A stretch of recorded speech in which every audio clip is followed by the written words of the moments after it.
Hot Noise Radio presents Starbound Studios starring Maggy Martinez and the Hot Seat Interview. Y ahora con ustedes, Maggy Martinez en Caliente.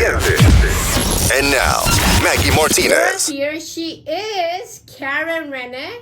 She's running for Congressional District 13. She's a dynamic and experienced political leader and activist from Selma, Alabama. She has proven track record of championing civil rights and social justice, serving as the second vice president and program director for Atlanta NAACP, and as a state director for Georgia Working Family Party.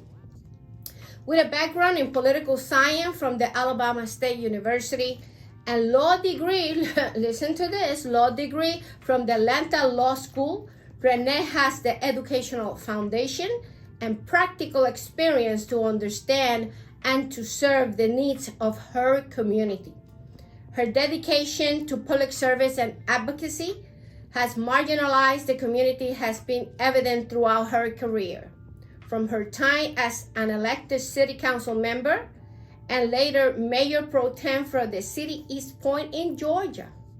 Renè is now seeking to represent the 13th Congressional District, Woman in Power, okay, as representative, where she will continue her fight for social and economic justice, ensuring that the voices of the working class communities are heard and valued.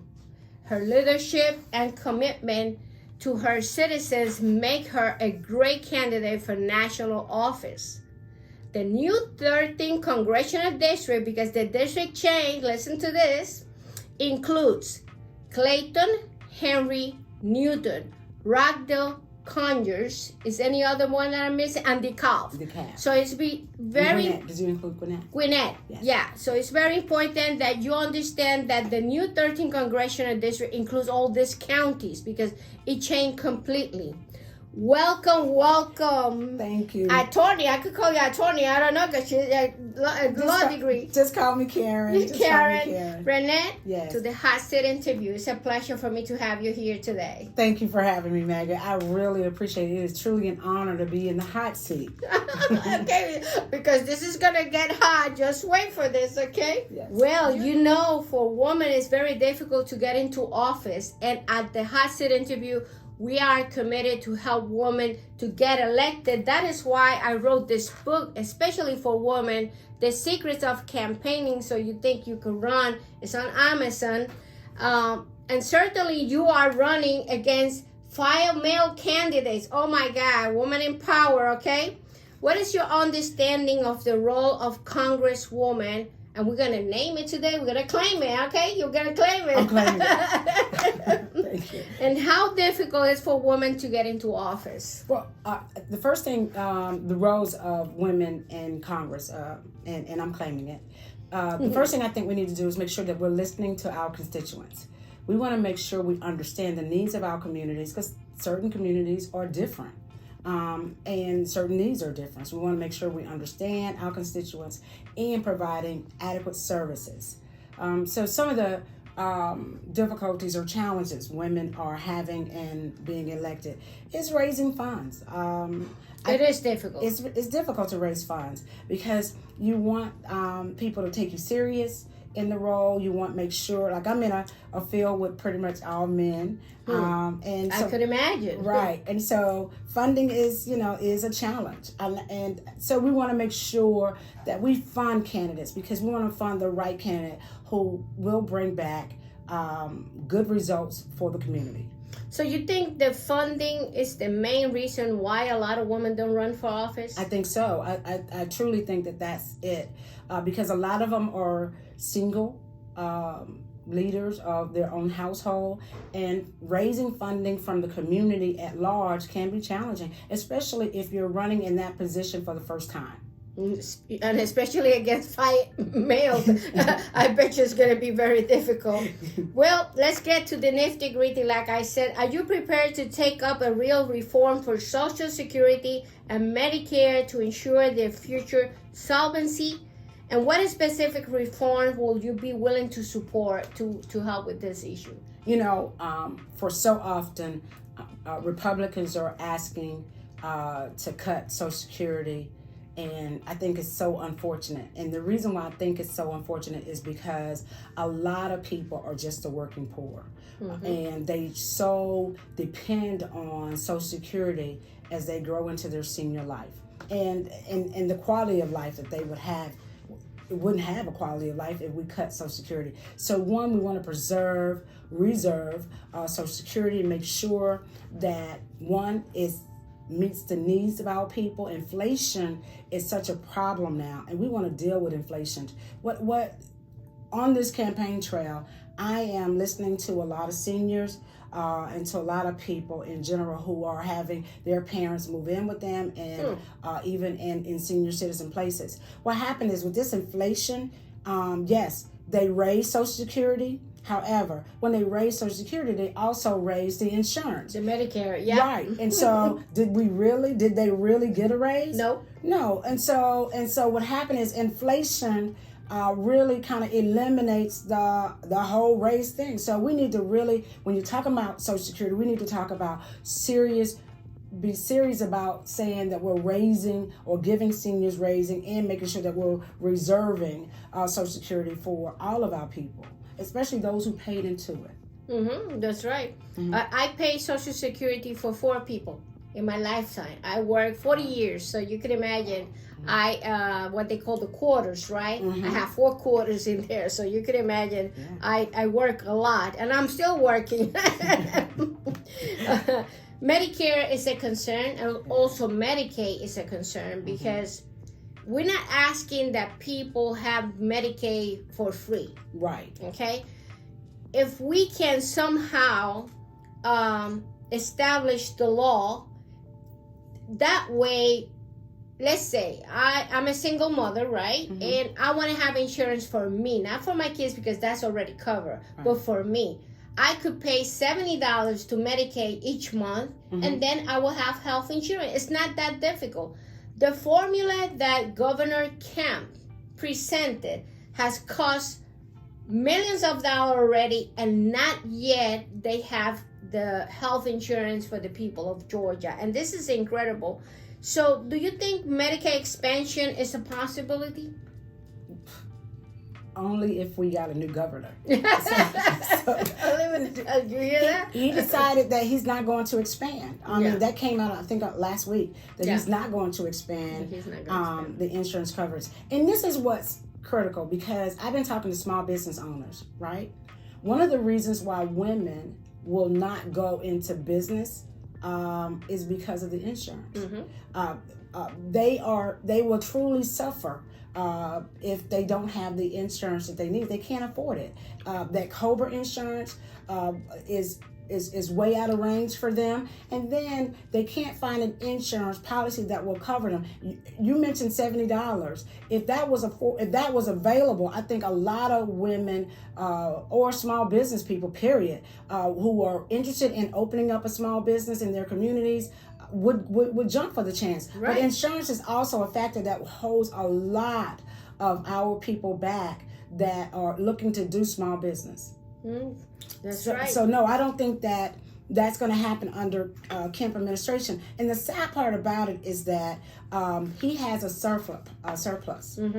I mean, a more than $1 billion surplus, and I think it's between $16 billion and $18 billion for the state of Georgia. But the residents of Georgia are suffering, and so hopefully that we can have a compromise or a balance or something to make sure that our people in communities, take advantage. I mean, he should be able to help with that initiative to spread that with insurance, and also this too. We live in the United States of America. There are other countries that have universal health care. Costa Rica, Canada. Come on. And so why can't... Germany. Right. So why can't America, the United States of America, have universal health care where the healthcare system is up and it has healthcare access for all of us? Because the thing is that when you don't have the will, it's not going to happen. When you don't care about the people, it's not going to happen. our kids are graduating from high school, but they can't go to college. It's too expensive. Right? So we are creating a society of dumb people. With respect to everyone, I'm just saying that if we don't put the tools out there for the kids to go to college, they can't go to college. Right. My son's education cost us $160,000, and the other one cost us $91,000 to put them through college. So imagine the rest of society. Can they do it? No, it's impossible. It's impossible. Well, China, Iran, and growing unrest destabilize regions of the world, including the Middle East. We're seeing in the news so much going on, and certainly sometimes I would like to know, can you identify national security threats for the United States, and how can you approach this, and how can we deal with this situation? We're seeing all this going on in Israel, Gaza, now Iran. So, and we keep going, and people might be there saying, but what the United States has to do with this? Yes, because everything that happens over there affects us here. That's why you see the gasoline going up. So we're not in this world alone, okay? What we do here also affect other countries. So because we are only one world, and sometimes people don't understand this. The connectivity. I love that word, the connectivity. You see what I'm talking about? That's why she's going to be my next congresswoman. Yes. So, well, the first thing with the Gaza and Israel and Hamas situation, I think is extremely sad. But I think first we need to continue to call for ceasefire. Yes. We need to bring stability over in that region for humanity purposes and for peace. It is really, I think it's critical for the United States to stand up and call for a ceasefire, continue to call for a ceasefire. And if at all possible, let's work through those differences. And it's, I know it's a long-standing argument that goes back for years. And with this Hamas situation, which really kind of created this process, we want to make sure that a ceasefire is on the table. It's incredible what is happening, and I hope, it is my hope, and we pray to God that this stop, because every time I see the news, it's so sad to see so many families and women and children dying in all areas, and we just ask for peace. Right. Well, Americans face a grain of certainty today. I believe the greatest priority for most Georgia is defeating the health and economic threats posed by COVID-19 that has destroyed jobs, right? Yeah. The economy needs to be rebuilt. What policy or step will you, Congress, take or beyond stimulus money and bailout in the next year to create as many jobs and prosperity for all? And this is a really good question, because all across this particular region and in the state of Georgia, I think we had a great opportunity to continue to stimulate economic growth. And we could bring back jobs in Georgia because, one, we have a failing infrastructure system in all of our cities. And so funding would be critical. Instead of passing that tax burden on to the residents, as a congressperson, we will continue to bring funding back, being engaged in our communities, making sure that we're tied in together, helping us with our bridges, our roads, our transportation, and those areas will help create jobs. Our education and we need to improve the education systems in Georgia, making sure that our kids have the skill sets. We can no longer leave any child behind because it depends on the skill set. Everything we do is going to determine the skill sets of our young people moving forward, because we're operating on a global standards. It's not just about your community. It's also about a global connectivity, making sure that our young folks are educated so that we can help move America forward. So that's critical. Healthcare accessibility for all is going to be critical. And that's also making sure that we have the infrastructure for healthcare and having it accessible for all of our communities. Having a healthy community helps all of us improve our lives and bring in stability for these communities. So that's going to be critical for us. But guess how you do it? You have to be engaged. You got to be in the community, talking with the elected officials, talking with community leaders, making sure that residents giving you understanding. And I think that's why I'm really suitable for this particular job. Well, that's the thing, Congresswoman. We're gonna claim it. And I'll claim it. Amen. But the incumbent, he has been there, I think, around 25 years. And we appreciate the job that he has done for this community. But it comes the time where we need to bring a new vision. We need to bring a new way of thinking. We need to be accessible to the community. You see where I'm going? Yes. I know that you have to go to Congress and you have to be there a couple of months, but when you come back, it's important to be within the community. Don't forget the small events and come in maybe once a month, twice a month, whatever you can, because the connectivity, like you said, I love that word, okay? The connectivity that we have to have around the world, but also with our citizens, with our constituents, is important. It is. And I always said that the best laws that I enacted came from the people. It didn't came from me. It came from the people, because the people give you what they really need. Not what I think they need or what you think they need, what they really need. And they're going to communicate with you. But if you're not in the community, that's not going to happen. That's for sure. But I'm glad that you said that you're going to be always involved in the community to bring the necessary changes to the citizens of Congressional District 13. What is your highest priority for Georgia and the nation? Because once you are a congresswoman, you will be there not only for Georgia, but for the whole nation. Right. And so one of and you're absolutely right. It's not just about the state of Georgia. It's also making sure that our country has stability and economic growth. We want to continue the economic growth. We want to make sure we're fostering economic growth throughout our regions and in the state of in the country of the United States. We want to make sure that, United States is aging. So I'll go back to the fact that infrastructure is a problem for all of our states and our cities. And also, we need to make sure improving the lives of others, meaning healthcare, insurance. But I believe in universal health care for all. And I don't think that it's impossible. I think that we can get it done. And I know that America is based on capitalism. So I get that. But also, I think that we can build capital in other spaces where American people are well taken care of. If other countries can have universal health care, I know the United States can do it. That's right. There's funding for insurance companies, for the healthcare system, and other spaces. While on this campaign trail, one of the biggest issues that some of the residents were talking about was insurance, and it clicked. And that means housing, insurance for housing and cars, and how especially for cars, it's too high. Right, absolutely right. How it's so high. Excuse me. Right, but that was Ken Fall, because he's the one that liberated that law. Yeah, I have to say it like I have to say it, because, once he liberated the insurance law in Georgia, that's when it skyrocketed all the insurance, okay? Right. And so that's a major problem when residents have problems or damages to their homes, but they're in fear of filing a claim. They've paid it for 15, 20 years, and then all of a sudden they have something that happened. They paid the insurance, and then when they file a claim, the insurance either dropped them or raised the insurance. And the burden falls back on the homeowner.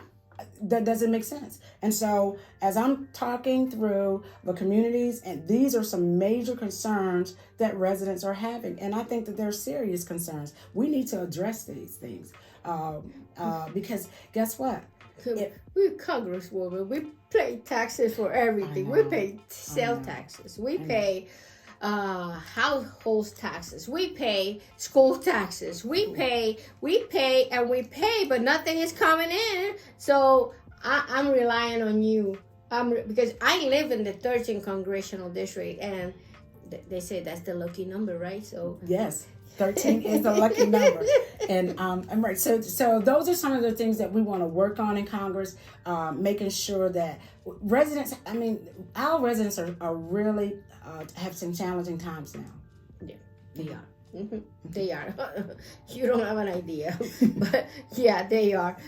Because you have to keep all the insurance, but keep your house pretty and in good condition, and that costs money too. Yes. Maintenance not paid. When have you shown independence from your party on an issue of major import? And I love this question. Me too. Because I am the kind of leader that if I see that something is going to benefit the citizens and it's not in the Democratic platform, I'm going to go for it. As an elected official for nearly 10 years in the great city of East Point, I've served as city council and also as a mayor pro tem. And there are times when I've been on an island all by myself, and I get it. And it's a nonpartisan role, so it's not about Democrats or Republican. It is strictly about the residents. And that's what I love, because if you had a concern, if you had a problem, you could pick up the phone and call me, and I'm going to help you deal with it. One of the biggest issues that I think all the communities are dealing with is affordable housing. Yes. People are saying that, yes, we need more affordable housing. Do you know that technically you have to make nearly $40,000 a year in the metropolitan area to afford a one-bedroom, which is about $1,250 a month. That means that you have to be making right at $39,000. Well, if you are a single mom with 2 kids working at Family Dollars or Kroger's, that's not gonna happen. Honest citizen, honest wages, but cannot meet the needs. And it's almost impossible to find affordable housing. So, some of my team members have said, well, call it workforce housing, because you're really talking about working families that are in need of affordable housing. But I think all of us need to understand it's not just about the people that are on Section 8. It's about working families that are literally trying to make it. When you mentioned earlier that your sons, your kids want to go to college but cannot afford it, and probably don't want to take out those exorbitant loans. That is happening in families and households all across the United States. And so we need to make sure that our skill sets are up. So I worked at Job Corps. And I don't want to offend no one, but we are the slave of the banks of this country. We own the bank, the house. We own the bank, the car. We own the bank, the student loan. Well, everything belongs to the bank. It's incredible, isn't it? Yes, it is. It's remarkable. So, so those are the things that we want to make sure. It's like affordable housing. Sometimes I've taken a stance, making sure that we have more senior housing, and I don't think either side is wrong. What I think we just need more of. Like the city council members, at one point they thought that we had a lot of senior housing. But I was getting the phone calls, and I think they were getting some too, where residents were calling and saying, look, I've rented for 32 years, and now they're raising the rents, and the rent will not meet my Social Security check because it's so high. And so, Miss Renè, can you help me find housing? And we know that if we move a senior citizen outside of their ecosystem, they will soon die off. Yes. Because they don't have that connectivity to the community. They will die. They will die. They will die. That's proven. They will die when you take them out of their environment.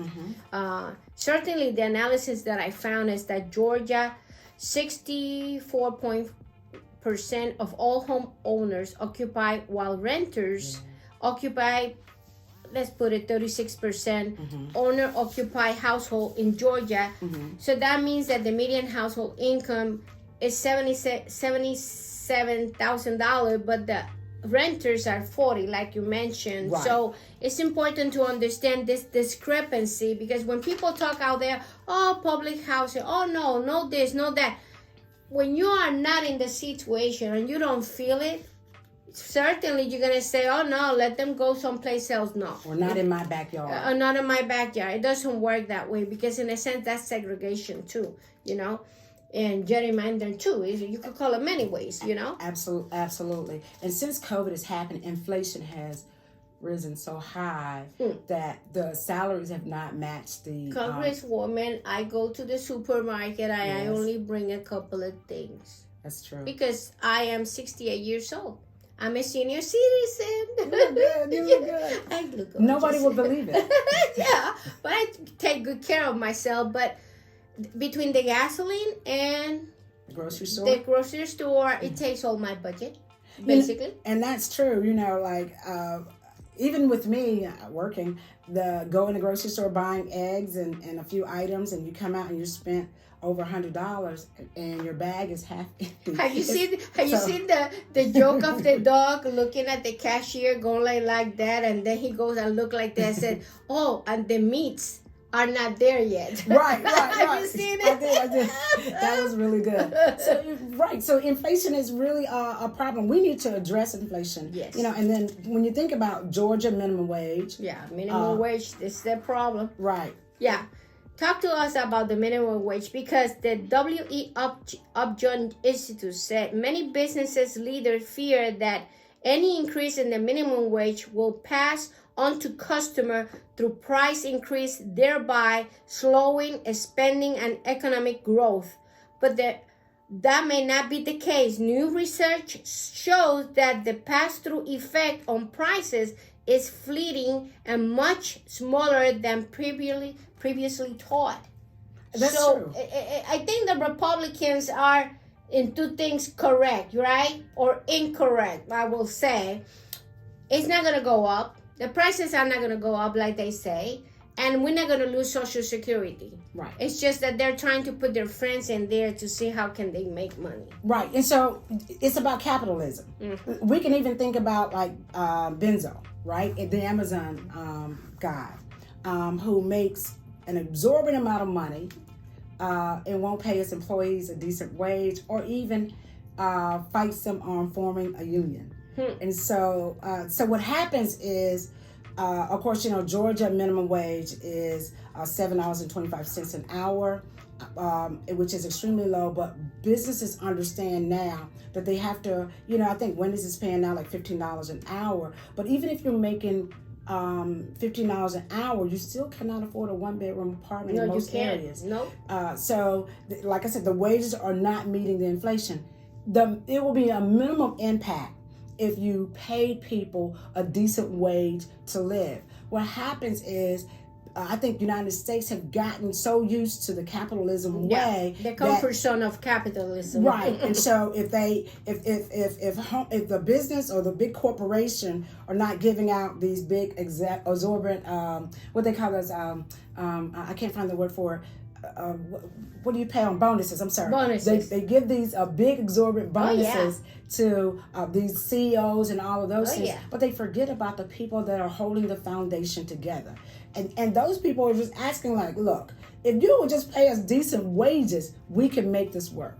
But it's so much unfairness in the wage gaps in the United States. And you got a few people, like 1%ers and the 2%ers, that are making all of this money, and they're saying like, look, we don't owe working class people anything. We have disappeared. The working class in the United States has disappeared. That's the reality. And President Biden is going to have to work a little bit stronger with that because, oh my goodness. Anyway, a federal appeals court on Monday ruled that only the U.S. government, not private parties, can sue under the landmark civil rights law bearing racial discrimination in voting, a decision that will significantly hamper uses of the Voting Rights Act to challenge ballot access, voting rules, and redistricting.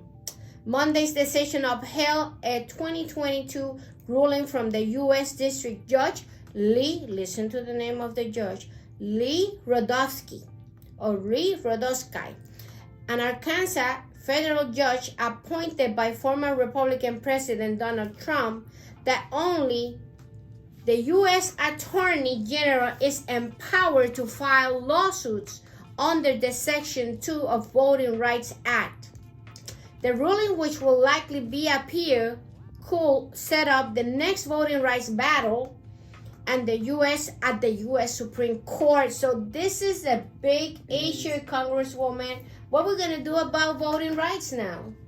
You know, I've worked with the Atlanta NAACP for several years. I was their program director. And when this ruling came down, my heart sank. Because the NAACP, the national office, and some of the local branches have fought very hard for voting rights. Very hard. And have won a lot of victories. And to see that organizations such as the NAACP, People's Agenda, Georgia Stand Up, even the working family parties are not going to be able to file when racist, discriminating laws come down that impact voting rights acts, will no longer be able to file these things, is disheartening and a disservice for our communities. Dr. Martin Luther King must be saying from up there, what is going on after he fought for so many years the right to vote. Right. You know I'm from Selma, Alabama, yes, right? Yeah. And you know that the 1965 Voting Rights Act came out of the Civil Rights Act from Selma, Alabama. And so this is really sad. I'm going to tell you a really quick story. Yeah. My father was one of those people that really believed in Voting Rights Act. And he gathered up a lot of people to make sure that the right people were in office, even in his young days. He was also fighting with Congressman John Lewis. He wasn't congressman at the time, he just was SNCC. But it's the name of your father. My dad. His name is Mr. Ford, Lester Ford. And he's dead. He still lives in Selma. Wow. Still farming. My dad was a farmer. We were raised on a farm, and now my nephew, he also has a farm. Now, he just bought a farm, I think 168 acres. Woo. So he's gone commercial with his. My dad had a family farm and raised us on that. We had cows, chicken, hogs, we had vegetables. Right, we grew everything. And we had a lot of land. It's like we just really good. And my dad still plants a garden. He still has cattle, and he's like 85 years old. And that's why he's still young. Still goes out in the garden, gets his collard greens, and he does a lot of stuff, and he's still energized. So so anyway, this Voting Rights Act, it impacts us all when they're taking and they're eliminating a lot of the rights, where it's going to make it very difficult for people to get to the polls and vote. It's incredible, this happening between reproductive rights and this is, excuse me. A referendum about reproductive freedom is on the Democratic ballot, and hardly anybody knows it, Congresswoman. It's right here. It is on the ballot. It's on the Democratic sample ballot. You're going to see this ballot when you go and vote. And it says, this is important, it says, should the state of Georgia protect reproductive freedom by the current 6-week abortion ban, restoring the protection of Roe versus Wade, and ensuring access to contraceptive, in vitro fertilization, what is called IVF, abortion, and other reproductive health care. This is so important. This is like a referendum. The only thing is within the Democratic ballot. Does reproductive freedom is your number one priority? It's a number one priority. I think government should not be making choices for women's bodies. I think the woman should have the right to decide what choices that she wants to make with her own body. I don't think government should be playing a role in that. And I think it's so unfortunate. Did you see what happened in Alabama with the IV in vitro fertilization? And the only thing great that came out of it was the lady that won, the Democratic lady that beat the Republican, who women went to the polls, Alabamians went to the polls, and they voted against stopping women from having the choice to choose. And so I'm asking all Georgians to come out early voting, or even in voting period for this season, vote for the women to have the choice to choose. That's right. That's right. This is so important. Now, we always make like the hot seat question. I'm so scared.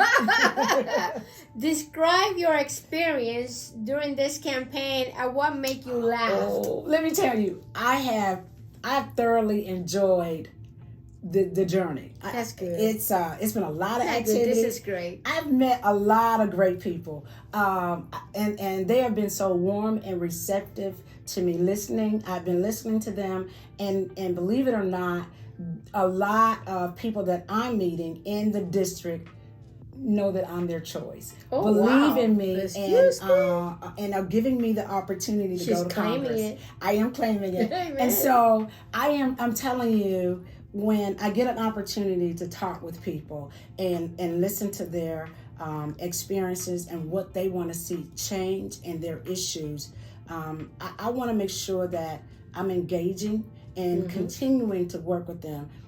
I do have the spirit to serve, and I really want them to understand that it will be with the honesty and integrity, and I will be engaged in that community. I won't just stop.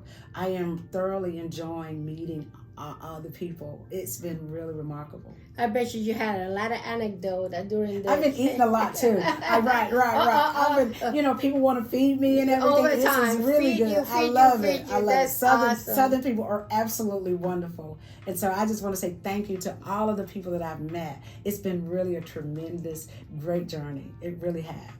Congresswoman, this has been a great interview.